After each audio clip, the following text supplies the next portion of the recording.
Hi, I'm Viola. I'm a radio producer. I tried going almost plastic-free for a month. Sounded simple at first. Bring your own grocery bags, don't use plastic straws, and it wasn't as simple as I thought.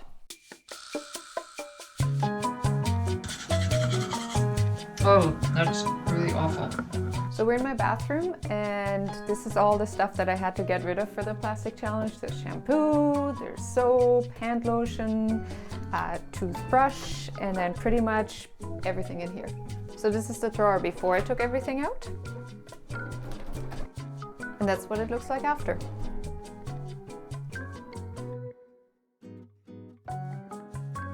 The biggest problem with eliminating single-use plastics in the bathroom was the toothbrush. Even bamboo alternatives come with plastic packaging or some plastic in them. I also switched my toothpaste to baking soda. It wasn't great, but it got the job done. Finding plastic-free containers for a hand lotion and lip balm is difficult, so you might have to make it yourself. I tried butter, but it didn't soak in, and then it gets stuck on everything I touched. I like butter, just not that much, so instead I called up Kimberly Bastian from Upper Coverdale. She's a homesteader and she had some advice. You know what's better than butter? Is lard. Yeah, I would use lard and beeswax. I actually use sometimes just lard on my hands, but you definitely need the beeswax because that is what is going to seal the moisture in. Here's my fridge before I cleaned it out. And that's after I removed all the plastic. One of my biggest problems was finding milk and yogurt in plastic-free containers. Milk cartons don't count because they're lined with plastic and they have the little plastic cap on top. And I really love milk. I talked to Paul Gons, he's a dairy farmer, and he knows all the ins and outs about the history of milk, like when they used to serve them in glass bottles. Remember those? And we're talking like 50 years ago. Yeah, glass bottles are too expensive. It costs too much to clean them all the time. Plastic just became cheaper.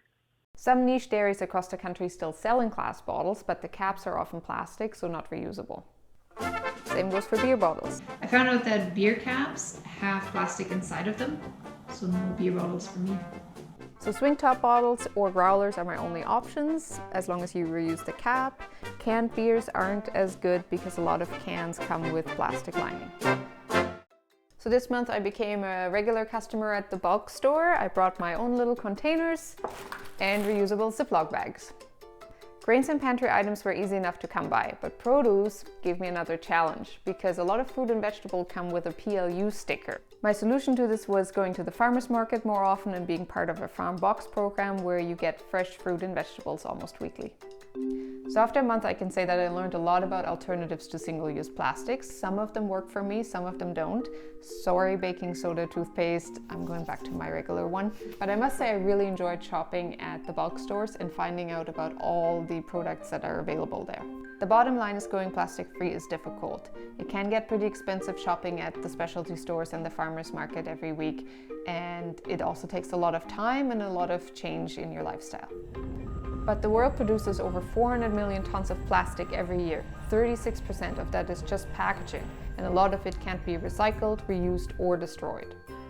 Maybe it's time we start thinking about how we can change that. If you have any thoughts about this, I'd love for you to add them in the comments.